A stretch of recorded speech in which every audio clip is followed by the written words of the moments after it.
ले या शरफ बेचारा ये जो आपका यूट्यूब चैनल वाला हर 15-20 दिन के बाद मेरे पास आता रहा, मेरे बीवी बच्चों से खैर खबर लेता रहा। एक आदमी तो ऐसा मेरे घर पे आया जिसने मेरे बच्चे को बुलाया, मैं नहीं जानता हूँ वो कौन है, अल्लाह उसको जज़ाए खैर दे, जिसने मेरे बच्चे से पूछा कि बेटा तुम कौन से स्कूल में पढ़ते हो। अगर हिम्मत कर सकते हो तो करो, और चलना है तो चलो मेरे साथ बनारस की जेल में। मैं आपको एक ऐसे आदमी से मिलवाता हूँ जो स्विट्जरलैंड का रहने वाला है, जो आज से 8 साल पहले नेपाल के बॉर्डर पर अल्हम्दुलिल्लाह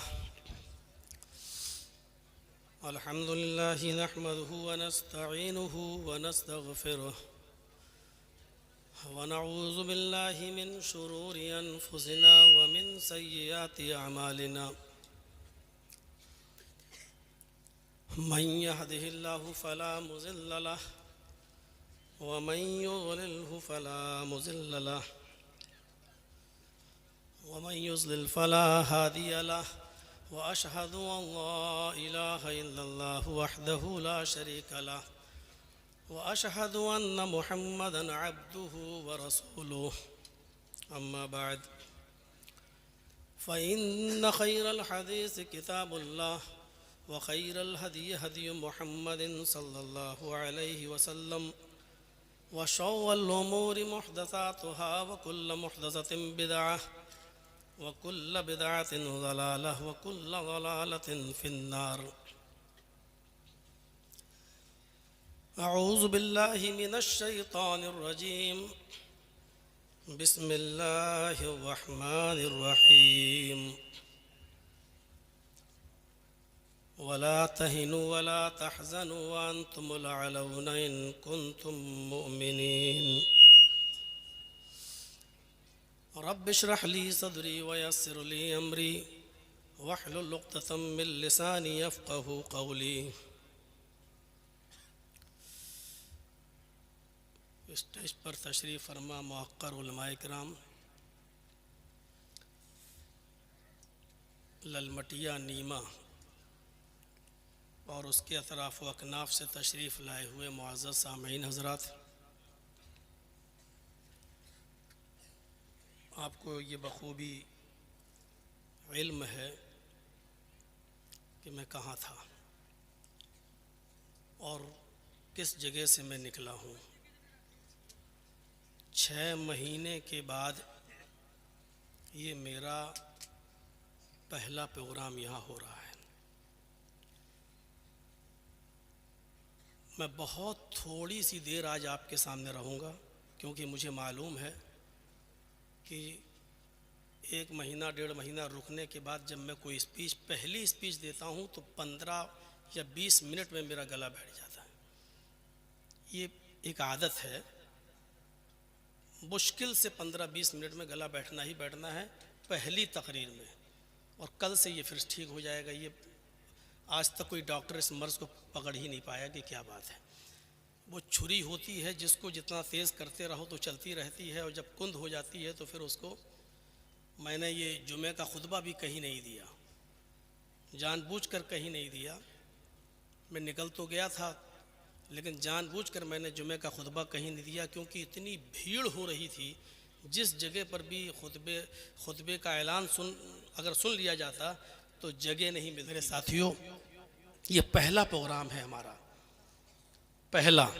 और इसके बाद फिर हमारे कर्नाटक के अहबाब बैठे हैं, इनको मालूम ही है कि फिर हमें कर्नाटक भी जाना है। 19 तारीख को उधर भी प्रोग्राम है, और रमज़ान तक हम एहतियात बरत रहे हैं। कुछ फॉर्मेलिटी होती है हाई कोर्ट की जिसको पूरा करना पड़ता है, उसमें अभी हम लगे हुए हैं। तो मेरे भाइयों, बुरा मत मानिएगा, जितना वक्त होगा हम देंगे। हर किसी को टाइम नहीं भी दे पाएंगे, हर आदमी बुरा ना माने। पहली बात यह है कि हम सबसे पहले उनको तरजीह देंगे। हर आदमी तारीख़ लेने ना आए मेरे पास, सबसे पहले मैं उनको तरजीह दूंगा जो झारखंड और बिहार और बंगाल से बेचारे हमारे पास गए। ऐसे ऐसे लोग हमारे पास गए मिलने के लिए कि जिनके पास होटल में खाना खाने को बाहर निकल के पैसा नहीं है, लेकिन मेरे लिए बेचारे वो सेब और केला लेके गए। लौट के आ रहे हैं तो पता चला उनके पास 1 भी रुपया नहीं है। वो घर कैसे जाएंगे? 1 भी रुपया नहीं है उनका। हाँ आया, वज़ू बनाओ, अल्लाह ने कहा नमाज पढ़ो। हम नमाज पढ़ने के लिए खड़े हो गए। नमाज से पहले वज़ू की शर्त है अगर वुजू नहीं तो नमाज भी नहीं।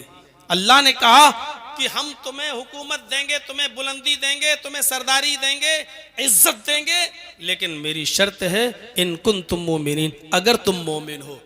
आज हमें इज्जत नहीं मिल रही है। दुनिया के किसी भी कोने में आप चले जाइए, मैं जिस माहौल में था उस माहौल में भी हिंदू मुस्लिम चलता था।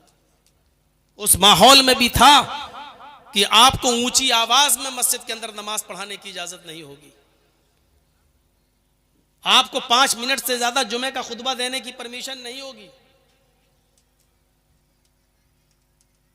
आज कहीं पर भी किसी भी तबके में जाइए और किसी भी आप ब्रांच और शोबे में चले जाइए, मुसलमान बाइज्जत नहीं है। सुरिबत अलैहिमुज़्ज़िल्लतु वल मस्कना, सबसे ज्यादा जलील, सबसे ज्यादा रुस्वा, सबसे ज्यादा ख्वार आज के इस दौर में मुसलमान है। सिर्फ हिंदुस्तान के अंदर ही नहीं, किसी भी मुल्क में चले जाइए आप, यहां तक कि अपने पड़ोसी मुल्क पाकिस्तान का हाल देख लीजिए। कटोरा लेकर भीख मांगने पर मजबूर हो गई है वहां की आवाम। इकोनॉमी बिल्कुल ढह चुकी है, उसकी लाइट खत्म हो चुकी है उस मुल्क की, कर्ज में डूब चुका है आपका पड़ोसी मुल्क। जहां ईमान खत्म होगा, हम हिंदुस्तान के अंदर महफूज हैं, हमारी मस्जिदें महफूज हैं। यहां होली और दिवाली और ईद अगर एक दिन पड़ जाए तो आराम के साथ आप रंग से बचते हुए मस्जिद में जा सकते हैं और हिंदू भाई भी आराम से अपना त्योहार बना सकता है। लेकिन आप अपने पड़ोसी मुल्क का हाल देखें तो वहां मस्जिदें महफूज नहीं है, नमाज की हालत में गोलियों से भून दिया जाता है, सजदे की हालत में गोलियों से भून दिया जाता है। मेरे प्यारे साथियों, दुनिया के किसी भी कोने में चले जाइए, इराक का हाल देख लीजिए आप, ईरान का हाल देख लीजिए आप, सीरिया का हाल देख लीजिए आप, फिलिस्तीन का हाल आप देख लीजिए। आप दुनिया के किसी भी मुल्क में, जो आप अपने मुल्क कहते हैं जिनको मुस्लिम इस्लामी मुल्क, मुस्लिम ममालिक, आप उनका हाल देख लीजिए। भारत के मुसलमानों से बदतर जिंदगी गुजार रहे हैं। हम इनफरादी तौर पर सबसे मजबूत हैं, हम इज्तिमाई तौर पर भी सबसे मजबूत हैं। अगर दुनिया का सबसे अमीर कोई इंसान है दुनिया का, तो वो एक मुसलमान है। और दुनिया का सबसे अमीर मुल्क अगर कोई है तो वो कुवैत, जिसकी करेंसी सबसे हाई फाई। हम इज्तिमाई तौर पर भी मजबूत हैं, इनफरादी तौर पर भी मजबूत हैं, लेकिन अफसोस ये है कि इसके बावजूद सबसे ज्यादा जलील, सबसे ज्यादा रुस्वा, सबसे ज्यादा बदनाम और सबसे ज्यादा बेबस, सबसे ज्यादा कमजोर अगर तुम्हें दुनिया में कोई नजर आएगा और हिंदुस्तान में कोई नजर आएगा तो वो मुसलमान नजर आएगा। वला तहिनु वला तहज़नु व अंतुमुल अलौना इन कुंतुम मुमिनीन, तुम गम न करो, तुम मायूस न हो जाओ, तुम परेशान न हो। मोमिनो, हम तुम्ही को इज्जत देंगे, तुम ही बुलंद रहोगे, तुम ही साहिब इज्जत रहोगे, कदम कामयाबी तुम्हारे कदम चूमेगी। इन कुंतुम मुमिनीन, शर्त यह है कि तुम पहले मोमिन बन जाओ। अल्लाह ने ईमान की शर्त लगाई है, पहले तुम मोमिन बन जाओ। ईमान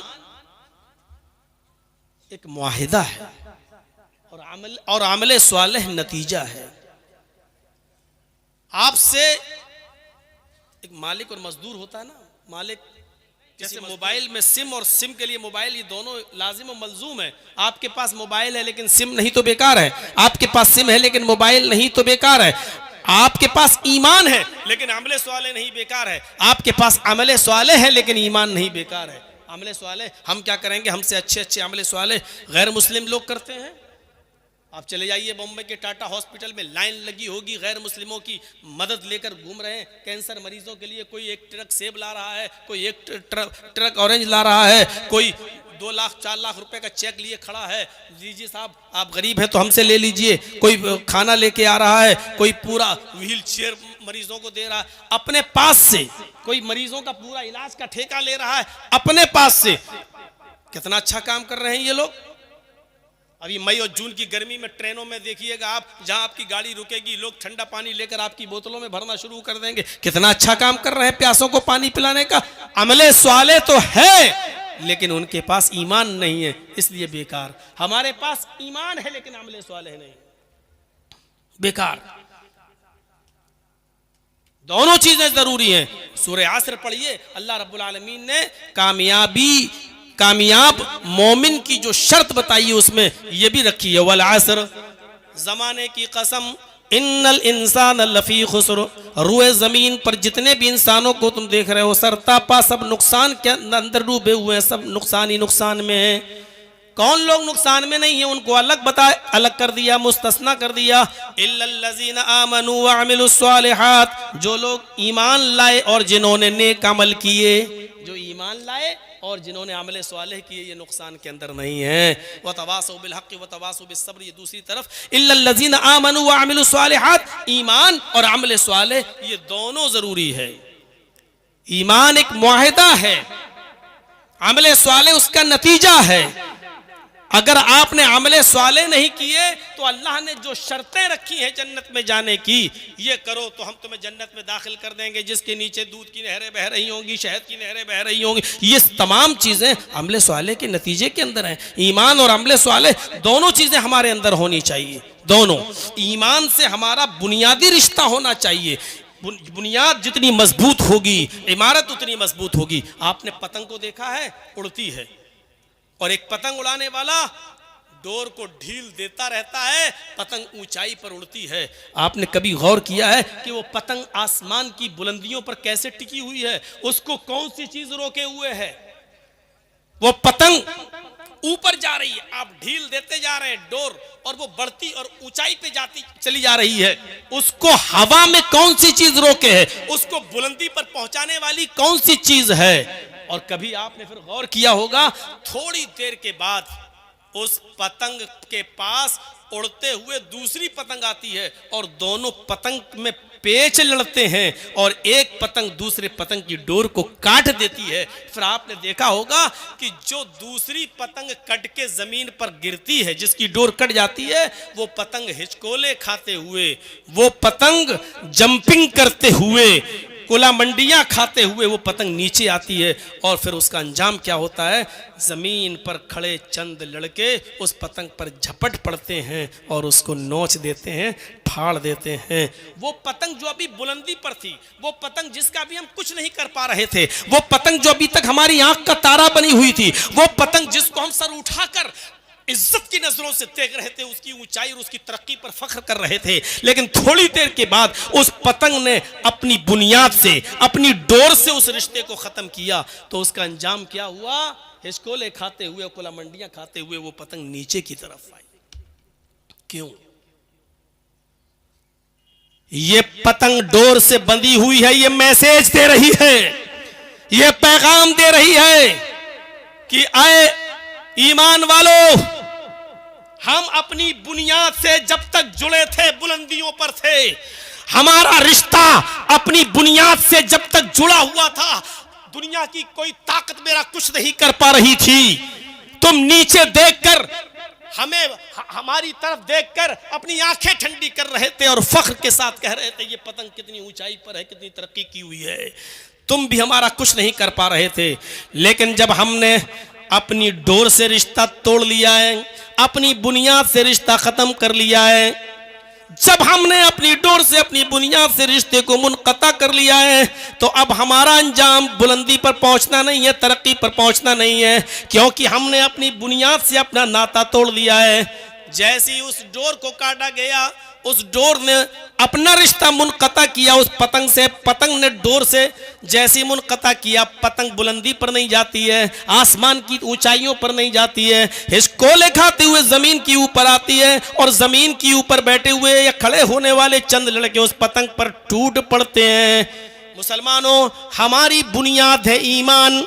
मुसलमानों, जब तक हम ईमान से बंधे हुए हैं और हम इस ईमान की डोर से हम बंधे हुए हैं, तरक्की करेंगे, ऊंचाई के ऊपर जाएंगे, हमें देखकर लोग फख्र करेंगे, इसलिए कि हमारी बुनियाद मजबूत है और हमने अपना रिश्ता, अपनी बुनियाद अपने ईमान से जोड़े रखा है। इसी को कुरान कह रहा, व अंतुमुल आलौन इन कुंतुम मुमिनीन, अगर तुम मोमिन हो तो हम तुम्हें इज्जत देंगे, हम तुम्हें सर बुलंदी देंगे, हम तुम्हें ऊंचाइयों पर पहुंचाएंगे, हम तुम्हें हुकूमत देंगे अगर तुम मोमिन हो। और जब तुम ईमान से अपने रिश्ते को मुनक़ता कर लोगे, ईमान से अपने रिश्ते को तोड़ लोगे, तो फिर तुम्हारा अंजाम वही होगा जो एक पतंग का होता है। दुनिया की सारी कौमें तुम्हारे ऊपर टूट पड़ेंगी। यूशिकुल उममु अन तदालैकुम कमा तदाल कलतु अला क़िसतिहा, जिस तरह भूखे लोग दस्तरखान के ऊपर टूट पड़ते हैं, उसी तरीके से दुनिया की सारी कौमें तुम्हारे ऊपर टूट पड़ेंगी, इसलिए कि तुमने ईमान से अपने रिश्ते को मुनक़ता कर लिया है। पतंग से इबरत हासिल करो। पतंग डोर से जुड़ी होती है, बुलंदी पर जाती है, तरक्की करती है, आसमान की ऊंचाइयों को छूती है, और दुनिया की कोई ताकत उस पतंग का कुछ नहीं बिगाड़ पाती है। लेकिन जब वो डोर से, जब वो बुनियाद से अपने रिश्ते को मुनक़ता कर लेती है और छोड़ देती है अपनी बुनियाद को, तो वो जमीन की पस्तियों की तरफ आती है। ये पतंग का और डोर का ये मैसेज हमें चीख चीख कर कह रहा है, जब तक तुम अपने कुरान से, अपने ईमान से, अपने इस्लाम से वाबस्ता रहोगे, दुनिया की कोई ताकत तुम्हारा कुछ नहीं कर सकती है। ये ईमान जब किसी के अंदर जागता है तो फिर वो ये नहीं देखता। हजरत इब्राहिम अपने शीर ख्वार बच्चे को हाजरा के साथ जब बेआबो गया वादी में छोड़ते हैं और जब चलने लगते हैं, जहां एक चिड़िया भी नहीं है, चिड़िया परिंदा भी नहीं है, परिंदे भी ऐसी जगह घोंसला बनाते हैं जहां उनको पानी आसानी से मिल सके, दूर दूर तक पानी का वजूद नहीं है। और ऐसे बेआबो गया मैदान में, मिना के मैदान में इब्राहिम अलैहिस्सलाम जब अपनी बीवी हाजरा को छोड़ते हैं और शीरख्वार बच्चे को छोड़ते हैं और जाने लगते हैं, तो उनकी बीवी कहती है, इला मन ततरुकुना, कुरान पढ़िए, आए इब्राहिम तुम जा रहे हो, कहां जा रहे हो? आए इब्राहिम शाम से लेकर यहां तक खैर आफियत के साथ मुझे लेकर आए हो, इराक की सरजमीन से लेकर यहां तक तुम खैर आफियत के साथ मुझे लेकर आए हो। क्या आपने अपनी बीवी के अंदर हक़्क़े रिफाकत में कोई कमी पाई है? क्या आपने मेरी खिदमत में कोई कमी पाई है? जवाब दिया नहीं। फिर तुम मुझे इस तन्हा मैदान में, इस अकेली वादी में मुझे छोड़ के कहाँ जा रहे हो? इब्राहिम ने कोई जवाब नहीं दिया। ये कौन सा ईमान था, ये कौन सा जज्बा था? शीर ख्वार बच्चा जो अभी हाजरा का अपनी माँ का दूध पीता है, खाने पीने की कोई चीज मौजूद नहीं है, थोड़े से सत्तू है 2-3 दिन में खत्म हो जाएंगे, थोड़ा सा पानी है 2-3 दिन में खत्म हो जाएगा। आजकल की तरह ट्यूबलाइट का जमाना भी नहीं था, मरकरी का जमाना भी नहीं था। बेआबो गया वादी और उस वादी के अंदर छोड़ के जब जा रहे हैं और जब मुड़कर देखते ही नहीं है, तो हाजरा ने पूछ ही लिया बज़बान कुरान, इला मन ततरुकुना, आए इब्राहिम हमें किसके हवाले करके जा रहे हो? आए इब्राहिम हमें किसके पीछे, किसके हवाले करके जा रहे हो? किसके जिम्मे, किसके सुपुर्द छोड़ के जा रहे हो? इब्राहिम अलैहिस्सलाम पीछे मुड़कर नहीं देखते हैं, सीधे जाते जाते कहते इल्लल्लाह, आए मेरी बीवी हाजरा मैंने तुझे अल्लाह की सुपुर्द कर दिया है। ईमान देखिए, जज्बा देखिए, इला मन ततरुकुना, हमें किसके हवाले छोड़ कर जा रहे हो? पीछे पलट कर नहीं देखते कि पीछे पलटूंगा बीवी का चेहरा दिखेगा, मोहब्बत जोश में आ जाएगी। पीछे पलट कर देखूंगा तो मेरा बेटा छोटा शीरख्वार बच्चा जो 99 साल दुआओं के बाद अल्लाह रब्बुल आलमीन ने मेरी फरियाद सुनी है, बहुत गिड़गिड़ाने के बाद रब्बे हबली मिनस सालिहीन का वजीफा पढ़ने के बाद अल्लाह रब्बुल आलमीन ने बुढ़ापे में मुझे एक सहारा दिया है। लाठी, एक बुढ़ापे में जैसे लाठी सहारा बनती है, उसी तरीके से मेरा बेटा मुझे सहारा बना कर दिया है। लेकिन आज उसी को छोड़ने का हुक्म हो रहा है। अगर वो शीरख्वार बच्चे पर नजर पड़ेगी तो उसकी मोहब्बत मेरे दिल में जोश मार जाएगी। नहीं, पीछे पलट कर देखते हैं, चले चले जा रहे हैं। जवाब क्या देते हैं? इल्लल्लाह, आए मेरी बीवी जब तूने पूछ ही लिया कि मुझे किसके सुपुर्द करके जा रहे हो, तो सुनो, इल्लल्लाह, अल्लाह के सुपुर्द करके जा रहा हूं, अल्लाह के सुपुर्द। जब बीवी ने अल्लाह का नाम सुना, ये रिश्ता होता है ईमान का, ये बुनियाद, ये डोर देखिए। जब सुना कि अल्लाह, मेरे शौहर ने अल्लाह का नाम लिया, तो कहती है इब्राहिम अब मुझे फिक्र नहीं है, अब मुझे चिंता नहीं है, अब मुझे दुख भी नहीं है और मुझे कोई शिकायत भी नहीं है। अब जा रहे हो तो जाओ, और जहां जा रहे हो जाओ जाओ। लन युज़ीउन अल्लाहु अबदा, अब हमारा रब हमको ज़ाये नहीं करेगा, अब हमारा रब हमको बर्बाद नहीं करेगा। आपने मुझे ऐसी हस्ती के सुपुर्द कर दिया है, उस जात के सुपुर्द कर दिया है कि अब हमारा रब हमको कभी ज़ाये नहीं होने देगा, हमारा रब कभी हमको अब बर्बाद नहीं होने देगा। इब्राहिम अपने रास्ते चले गए, हाजरा वहीं रहीं, और जब बीवी और बच्चा आंखों से ओझल हो गया तब जाकर कहा रब्बी इन्नी अस्कन्तु मिन ज़ुर्रियती बिवादिन गैरि ज़ी ज़रअ इंद बैतिकल मुहर्रम। ऐ अल्लाह, मैंने अपने फैमिली को, अपने बीवी बच्चों को, अपनी ज़ुर्रियत को, अपनी आलो औलाद को तेरे मोहतरम घर के पास मैंने छोड़ा है। ऐ अल्लाह, तू हमारे अहल की हिफाजत फरमाना। ज़रा गौर करो मेरे प्यारे साथियों, ये ईमान का जज्बा था।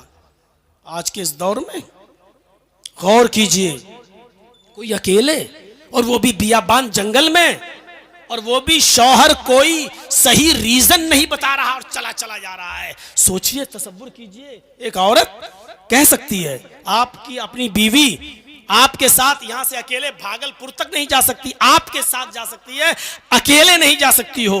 जरा तसव्वुर कीजिए, उस बियाबान जंगल में हजरत हाजरा अकेले रही, सत्तू खत्म, पानी खत्म,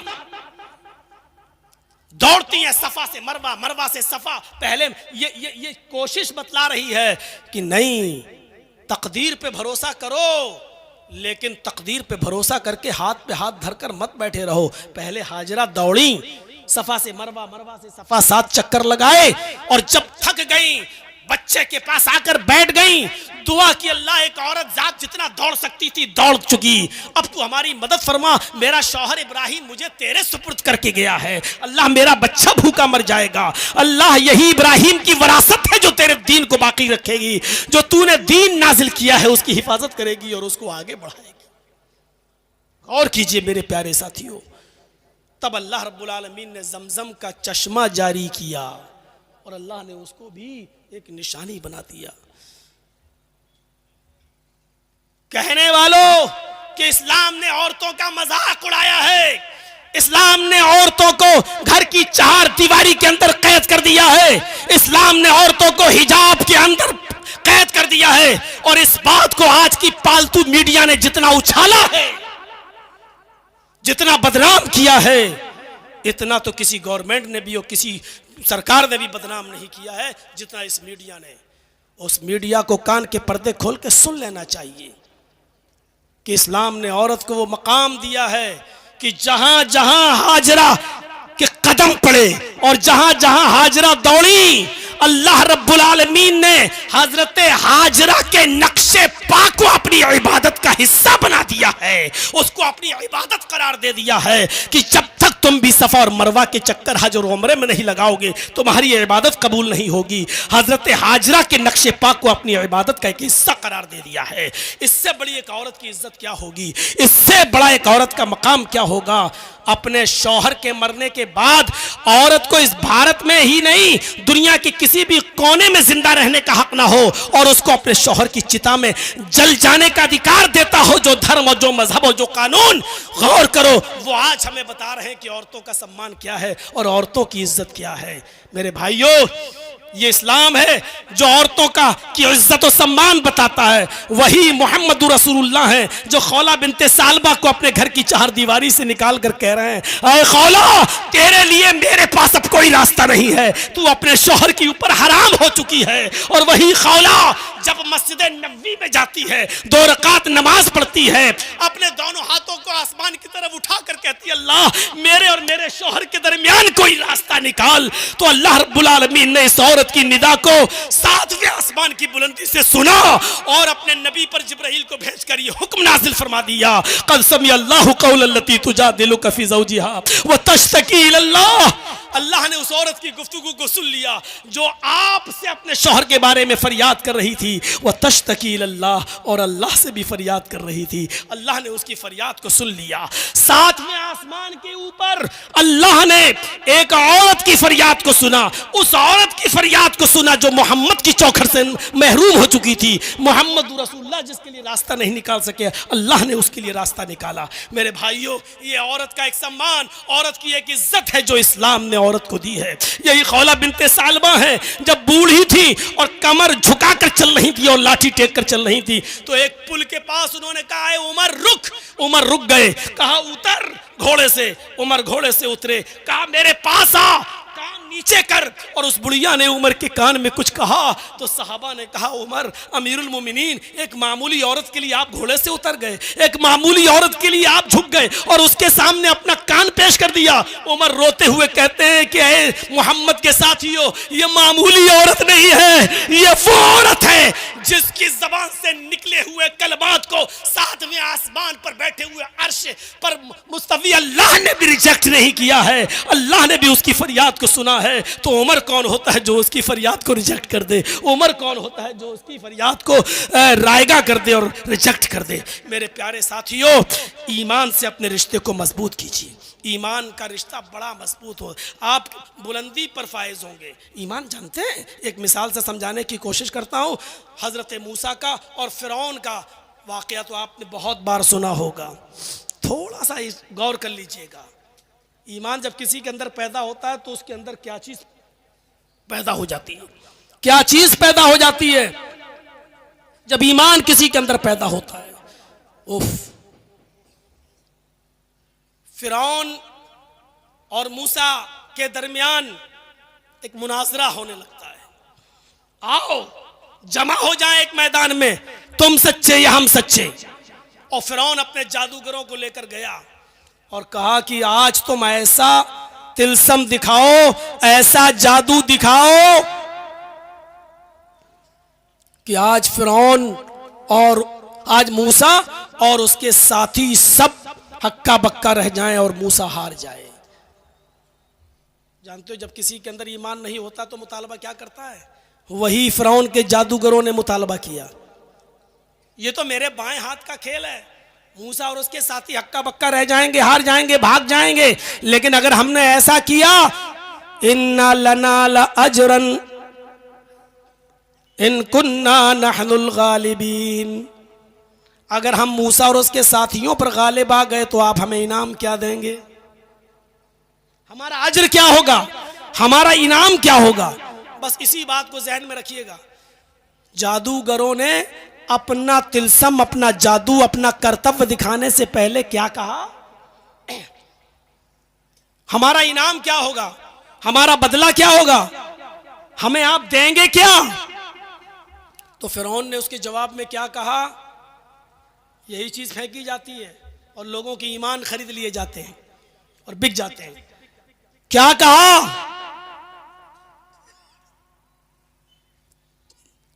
अगर तुमने मूसा और उसके साथियों को हरा दिया, भगा दिया, हक्का बक्का कर दिया, हारने पर मजबूर कर दिया, तो तुम मेरे मुकर्रब हो जाओगे, मेरे वजीर बन जाओगे, हमारे खास लोगों में तुम्हारा शुमार होगा। हम जो भी काम करेंगे तुमसे मशवरा करेंगे। जाहिर बात है कि जब कोई बादशाह का मुकर्रब हो जाए तो फिर तो वो दिरहमो दीनार सोने और चांदी में ही खेलेगा। खुश हो गए, अच्छा ये हमारा इनाम होगा, हमें आप अपना खास वजीर बनाएंगे कि हाँ हुआ। जादूगरों ने रस्सियां फेंकी और वो रस्सी सांप बन गई। सांप थी नहीं लेकिन दिखने लगी। मूसा अलैहिस्सलाम उन रस्सियों का सांप बनते हुए देखते हैं तो डर जाते हैं, उनकी कौम भी डर जाती है। लेकिन अल्लाह रब्बुल आलमीन ने फरमाया डरो नहीं, इन्होंने जो जादू दिखाया है आप हकीकत दिखाइए, मौजिजा दिखाइए। अन अलक़ि असाक, ऐ मूसा तुम्हारे हाथ में जो लाठी है, जो डंडा है, उसको तुम जमीन के ऊपर मारो।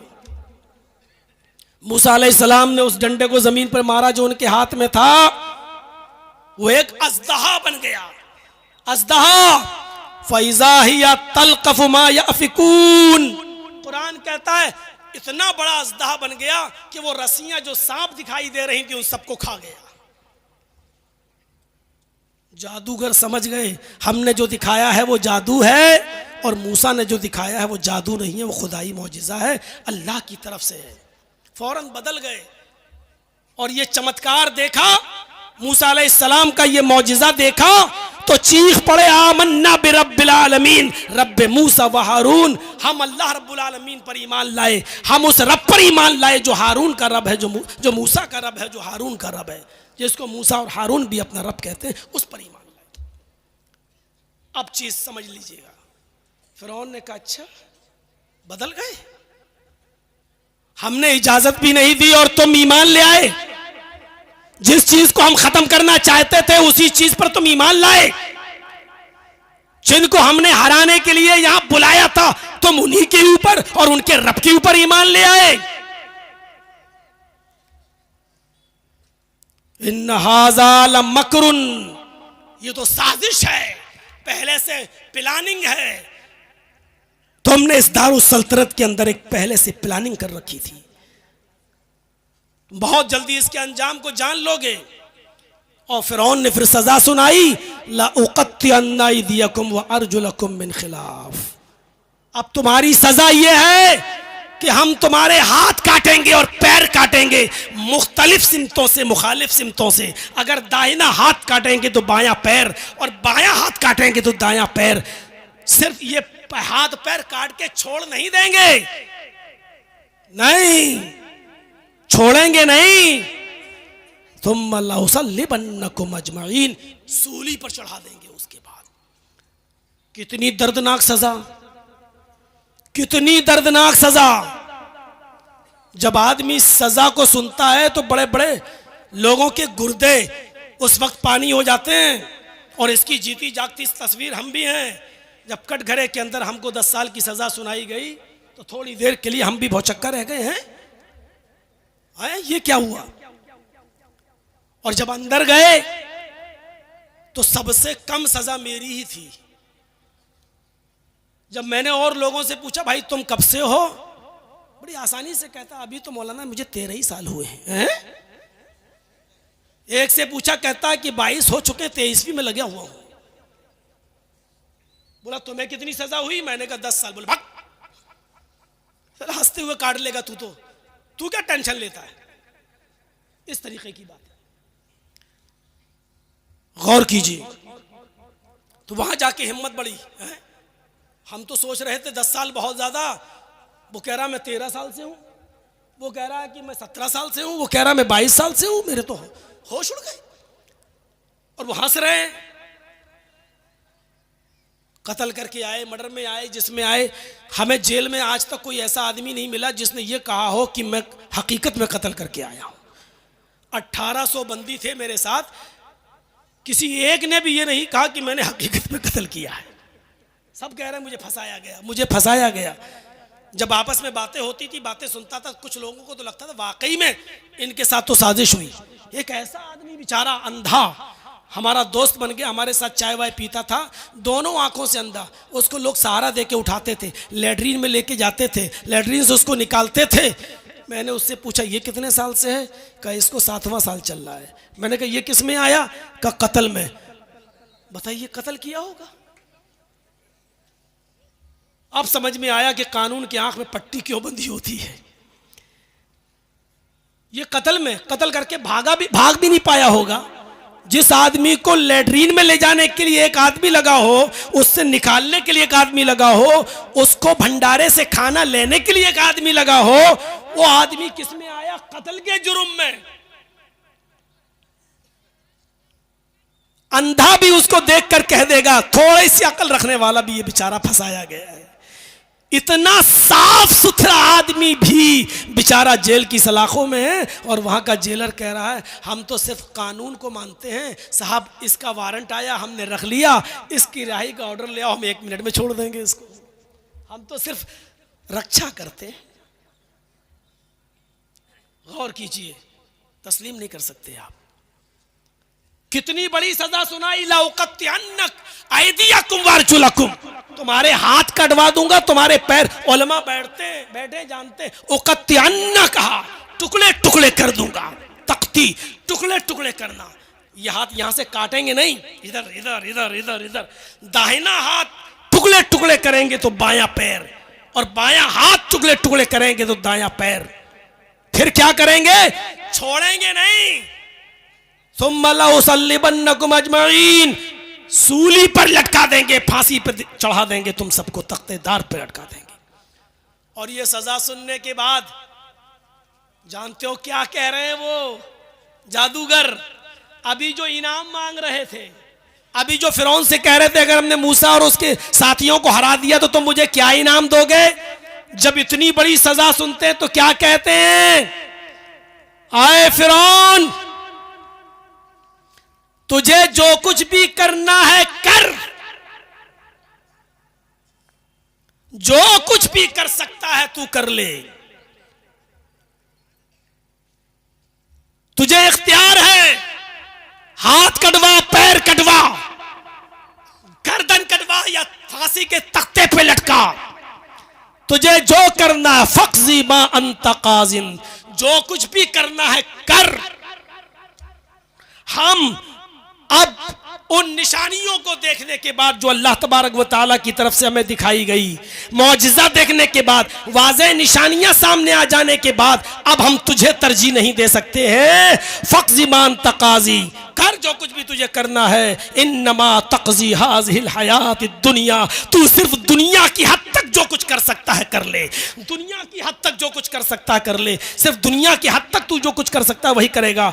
आखिरत का तू मालिक नहीं है, वो मालिक अल्लाह है। तो दुनिया में मुझे सता सकता है लेकिन आखिरत में मुझे नहीं सता सकता। गौर करो, मैं बताना ये चाहता था कि जब किसी के अंदर ईमान पैदा होता है, जब ईमान की रूह उसके अंदर आती है तो फिर वो इतना मजबूत हो जाता है, जो अभी इनाम लेना चाह रहा था वो अब हाथ और पैर कटवाने के लिए तैयार हो गया, वो अब सूली पे लटकने के लिए तैयार हो गया।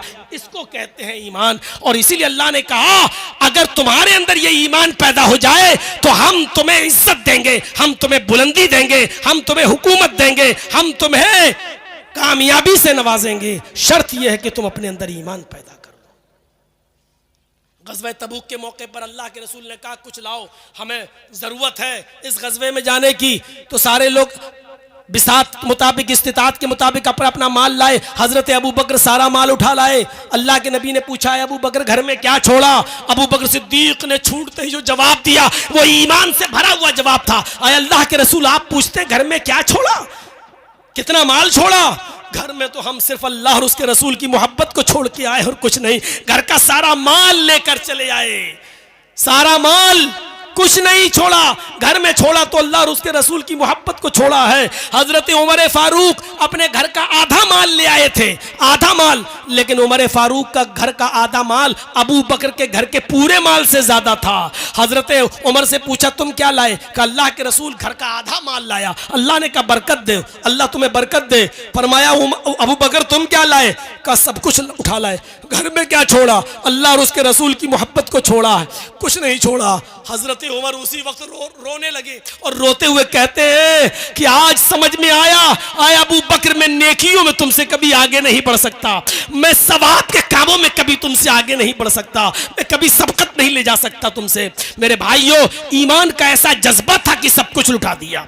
यहाँ तो बेचारा एक मौलाना आता है और भीख सी मांगता है कि इस मदरसे के लिए इतना दे दो, उतना दो। अल्लाह तुम्हें बरकत दे, अल्लाह तुम्हारे कारोबार में बरकत दे। ऐसा लगता है कि बेचारा इस मदरसे के लिए आपके सामने रुकू कर रहा हो, आपके सामने सजदा कर रहा हो, आपके सामने गिड़गिड़ा रहा हो और आप 100-500 रुपए देकर उसके ऊपर बहुत बड़ा एहसान कर रहे हो। मेरे भाइयों, ऐसा महसूस होता है और ऐसा तसव्वुर, ऐसा दिमाग में आता है। जरा तसव्वुर कीजिए, यहाँ हजरत अबू बकर सारा माल ले आए तो उमर चीख पड़े कि आए अबू बकर, मैं नेकियों में कभी तुमसे आगे नहीं बढ़ सकता। ईमान का जज्बा बहुत बड़ी चीज है। अल्लाह ने कहा वला तहिनु वला तहज़नु व अंतुमुल आलौन, गम करने की जरूरत नहीं, शर्त ही साहिब हुकूमत तुम रहोगे। शर्त क्या है? तुम अपने अंदर ईमान पैदा कर लो।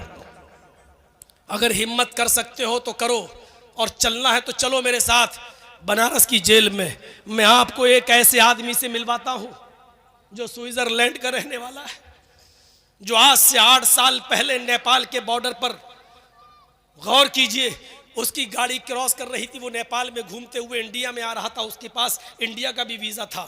चूंकि वो अपनी ज़बान से वाकिफ नहीं था, हिंदुस्तानी जबान नहीं जानता था, और उस गाड़ी के अंदर 10 किलो चर्स रखा हुआ था। जब गाड़ी इंडिया के बॉर्डर में आई तो पुलिस ने उस गाड़ी की चेकिंग की और उस गाड़ी के अंदर 10 किलो चर्स पकड़ा गया।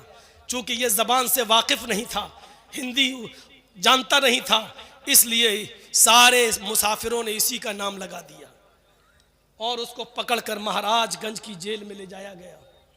उसको बंद कर दिया गया, अंडर कस्टडी ट्रायल चला और उसको 10 साल की सजा सुना दी गई। 4 साल वो महाराजगंज की जेल में रहा। उसके बाद वहां से ट्रांसफर करके बनारस की सेंट्रल जेल में भेज दिया गया। इत्तेफाक देखिए, अल्लाह को शायद ऐसे लोगों से मुझे मिलवाना था। नमाज की ड्यूटी जेलर ने हमको दे दी कि आप पढ़ाइए, उसमें भी फितना और फसाद चला। कुछ ऊंची टोपी वाले कहने लगे हम इनके पीछे नमाज नहीं पढ़ेंगे। जेलर ने कहा हम तुम्हारा मौलवी कहां से लेके आए, जो है वही पढ़ाएगा, पढ़ना हो पढ़ो, नहीं तो अपने कमरे में पढ़ो। बहुत कुछ होता है, बहरहाल वो सारी बातें यहाँ बताने की जरूरत नहीं। 4 साल से वो इस जेल में है, उसका साबिक़ा हमसे पढ़ा। इस 8 साल की मुद्दत में उसने पूरा कुरान पढ़ लिया।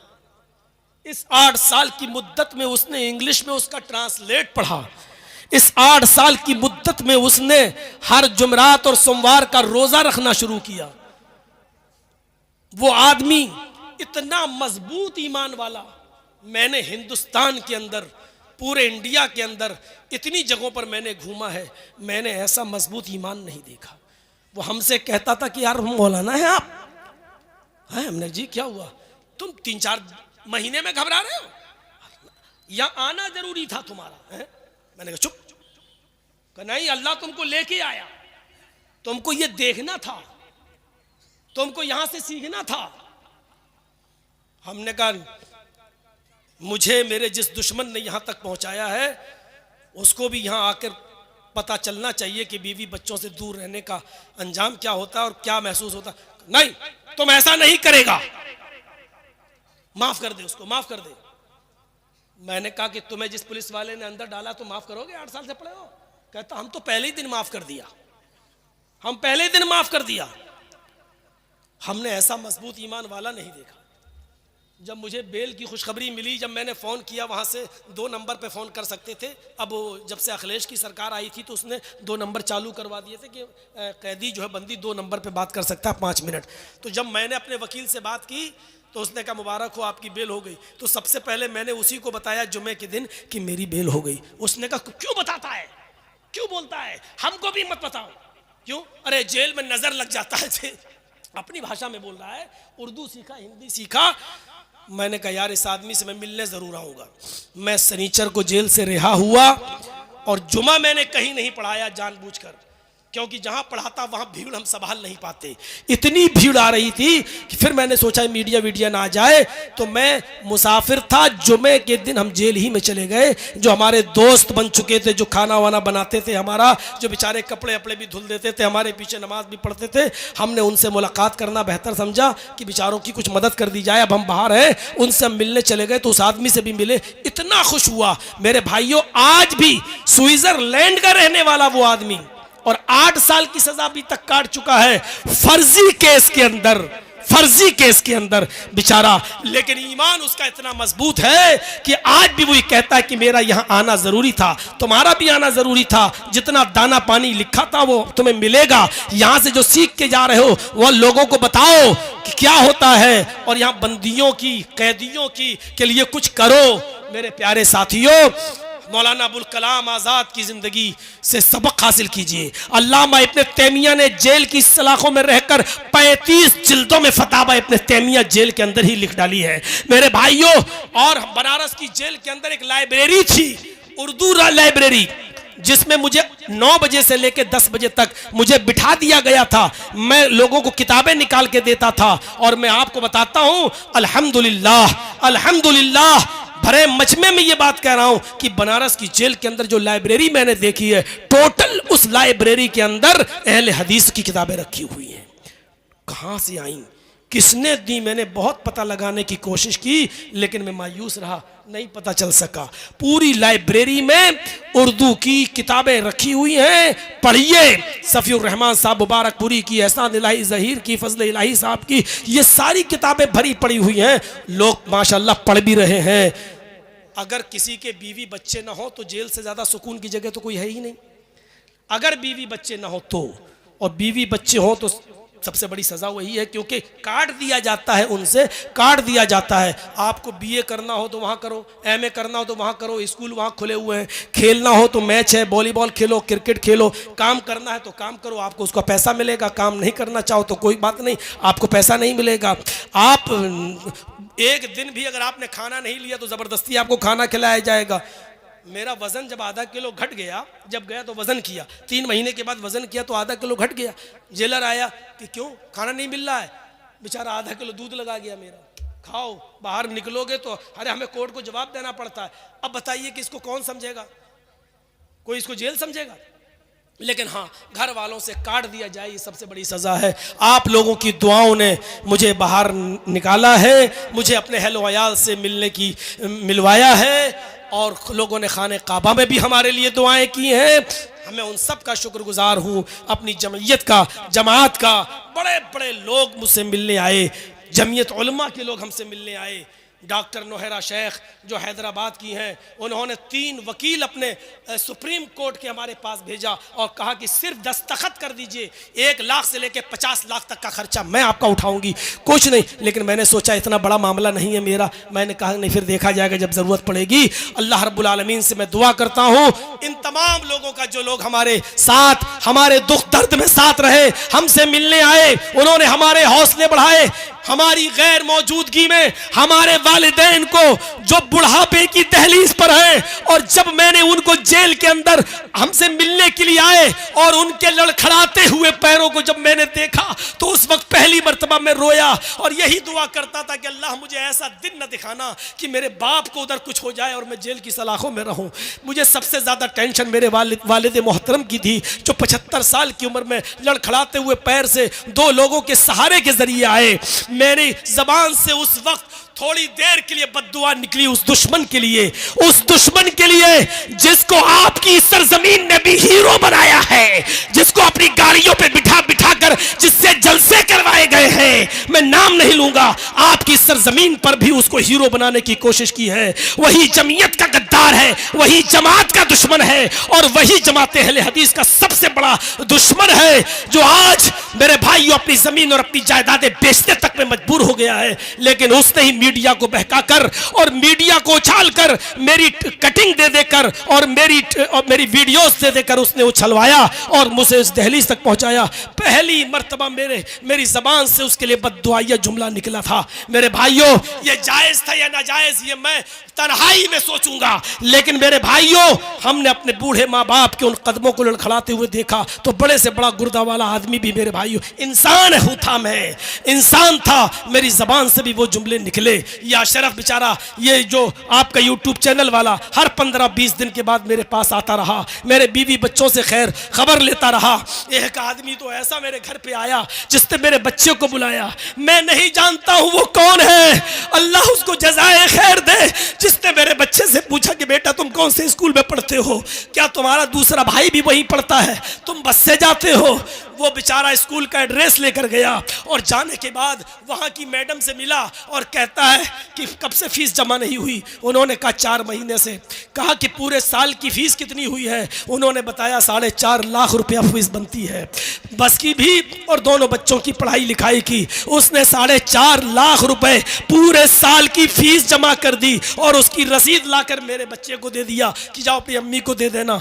मेरा बेटा उसका मोबाइल नंबर पूछता रहा, उसका फोन नंबर जानने की कोशिश करता रहा, लेकिन उसने कुछ नहीं बताया और कहा जाकर कह देना कि बस हमने अल्लाह के लिए काम किया है, और वो चला गया। मेरे इस कैसेट और इस तकरीर के जरिए अगर उस तक मेरी खबर पहुंच जाए तो तुमने मेरी गैर मौजूदगी में मेरे लिए जो सहारा बने हो, अल्लाह तुम्हें तुम्हारे कारोबार में दिन दूनी और रात चौगनी तरक्की अता फरमाए, तुम्हारे दुख दर्द में तुम्हारा तुम्हारा साथ दे। और तुम अगर अपना नाम नहीं बताना चाहते तो मत बताओ, अल्लाह रब्बुल आलमीन इसका तुम्हें बेहतरीन बदला अल्लाह देगा। हमारी बीवी लखनऊ में अपने बच्चों के साथ अकेले, लेकिन मेरे बच्चे को नमक तक नहीं खरीदना पड़ा, मेरे बेटे को नमक तक नहीं खरीदना पड़ा।